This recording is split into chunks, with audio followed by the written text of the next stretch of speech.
సంగారెడ్డి జిల్లా గుమ్మడిదల్ మండలం గ్రామం నాగిరెడ్డిగూడెంలో గ్రామ సర్పంచ్గా ఎన్నికల్లో పోటీ చేస్తున్న తున్నా గడ్డం రమ్యారెడ్డి భర్త గడ్డం శ్రీనివాసరెడ్డి ముఖ్యంగా గ్రామ అభివృద్ధికి తోడ్పడి ఉంటామని తెలియజేశారు.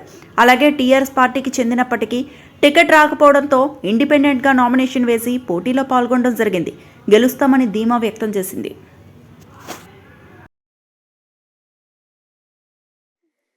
హామీల వరకే ఉంది. పనులు మాత్రం కాంగ్రెస్ ప్రభుత్వంలో ఎటువంటి పనులు ప్రస్తుతం రేషన్ కార్డులు ఇవ్వడం జరిగింది. పింఛన్లు ఇస్తామని 4,000 ఇంతవరకు ఇవ్వలేదు. మహిళలకు 2,500 రూపాయలు ఇస్తామని కూడా ఇంతవరకు ఇవ్వలేదు. హామీల వరకే పరిమితమైంది తప్ప ప్రజలకు ఇంతవరకు చేసింది ఏం లేదు. ఇక ఇప్పుడు ప్రస్తుతం గ్రామ పంచాయతీ ఎన్నికల్లో మేము సర్పంచ్గా ఇవ్వడం జరిగింది. గడ్డం రాజేందర్ రెడ్డి, గడ్డం సర్పంచ్ రమ్య శ్రీనివాసరెడ్డి గారు క్యాండిడేట్గా ఇవ్వడం జరిగింది. రేపు ప్రజలు అభిమానంతో ఎన్నిక చేసినట్లయితే ముఖ్యంగా మా మారుమూల గ్రామంలో రెవెన్యూ సమస్య తీవ్రంగా ఉంది. ఇక్కడ ఉన్న రైతులు ఎక్కువ శాతం రైతులే ఉన్నారు. రైతులకు ముఖ్యంగా భూమితోనే అనుబంధంగా ఉంటుంది. భూమి మాకు ఒక రెవెన్యూ విలేజ్గా చేయడానికి మేము సర్పంచ్గా గెలిచిన తర్వాత ముఖ్యమైన పని మొట్టమొదటి పని రెవెన్యూ విలేజ్ చేయాలని మా కోరిక.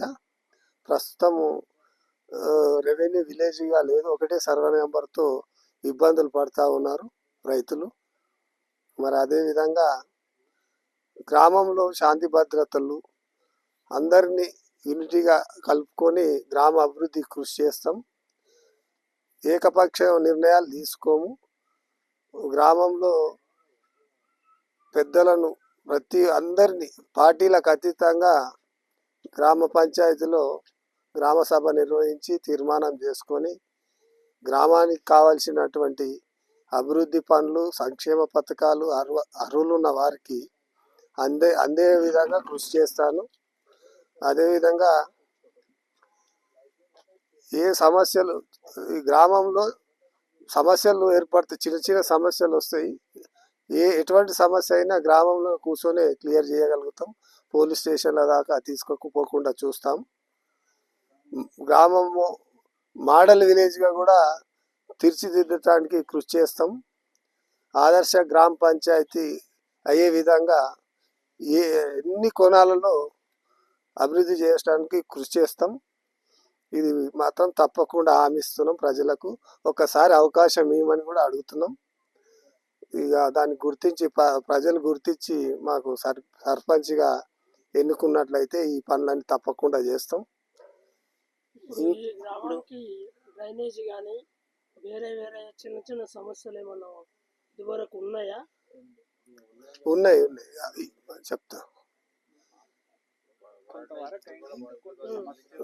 ఈ గ్రామంలో సిసి రోడ్లు, డ్రైనేజీ సమస్య అయింది. ఒక 70% అయింది. ఓ 30% వరకు మిగిలిపోయిన పనులు ఉన్నాయి. అవి కూడా పూర్తిగా చేస్తాం.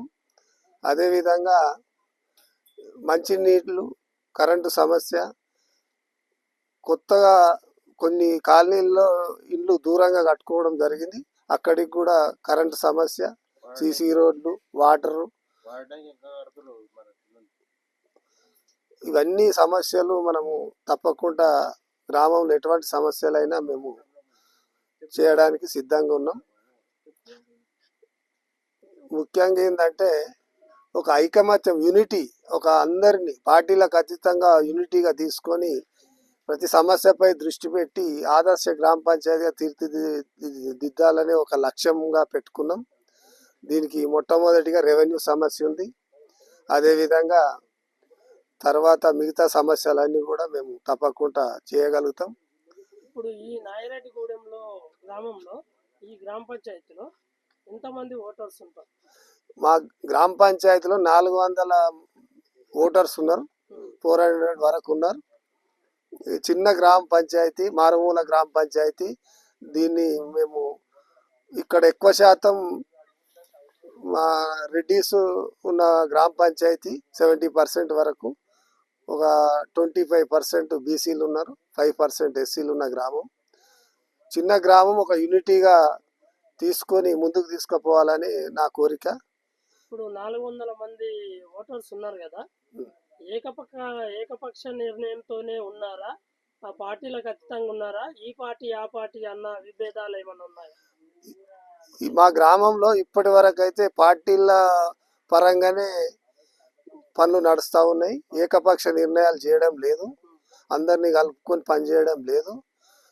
మరి రేపు సర్పంచ్గా మాకు అవకాశం ఇస్తే మాత్రం మరి మా గ్రామాన్ని అందరి పార్టీలకు అతీతంగా గ్రామ అభివృద్ధి కోసం అందరినీ కూడా నేను కలుపుకొని పోయే విధంగా పనిచేస్తాం. ఈ రాజకీయాలు అనేటివి గ్రామ అభివృద్ధికి మాత్రం పార్టీలతో అవసరం లేదు. ప్రస్తుతం ఏ సమస్యలు వచ్చినా కూర్చొని పెద్దల సమక్షంలో మాట్లాడుకొని అభివృద్ధి చేయాలని నా కోరిక. ఇవన్నీ మేము కంపల్సరీగా సర్పంచ్గా అవకాశం ఇచ్చి మమ్మల్ని గెలిపించినట్టు అయితే తప్పకుండా చేస్తాం. ఇప్పుడు సర్పంచ్గా అవకాశం ఇవ్వండి అని గ్రామస్తులను మీరు కోరుతున్నారు. అవును, మీరు సర్పంచ్గా అవకాశం ఇవ్వమని అడగడము ఒకటే ఉన్నది, కానీ ఏ గుర్తు పైన ఓటేసి గెలిపిమని అడుగుతున్నారు? మేము సర్పంచ్ అభ్యర్థిగా పోటీ చేశాం. మాకు కత్తెర గుర్తు రావడం జరిగింది. మరి మేము ప్రజలను ఇంటింటి ప్రచారంలో భాగంగా కోరడం జరుగుతూ ఉంది. మరి మమ్మల్ని గుర్తించి మరి ఆ అనుభవాన్ని అన్ని విధాల ఆలోచించి వ్యక్తికి ఓటేయమని కోరుతా ఉన్నాం. ఎన్నిక మాకు గుర్తించి ఓటేసితే సర్పంచ్గా గిట ఆదరించి గెలిపించినట్లయితే ఈ పనులన్నీ తప్పకుండా చేస్తాం, ఇంకా కూడా ముందుకు తీసుకుపోతాం. అవసరమైతే ఇప్పుడు ఉన్న ప్రభుత్వం దృష్టికి తీసుకెళ్తాం. ఏ విధంగా అయినా గ్రామస్తులు కోరే విధంగా అభివృద్ధిని అందరి పెద్దల సమక్షంలో ముందుకు తీసుకుపోతాం. ఈ ఒక అవకాశం ఇవ్వమని కూడా మేము అందరినీ కోరుతున్నాం. ఇప్పుడు మాట్లాడాలి కొంచెం కష్టం కదా, కొంచెం అవగాహన చెప్తే. మా గ్రామంలో ముఖ్యంగా రెవెన్యూ సమస్య. ఒకటే సర్వే నంబర్ పై ఏం ప్రాబ్లం ఉంది? రెవెన్యూలో సర్వే సమస్య ఉంది. ఒకటే సర్వే నంబర్తో భూమి ఉన్నది.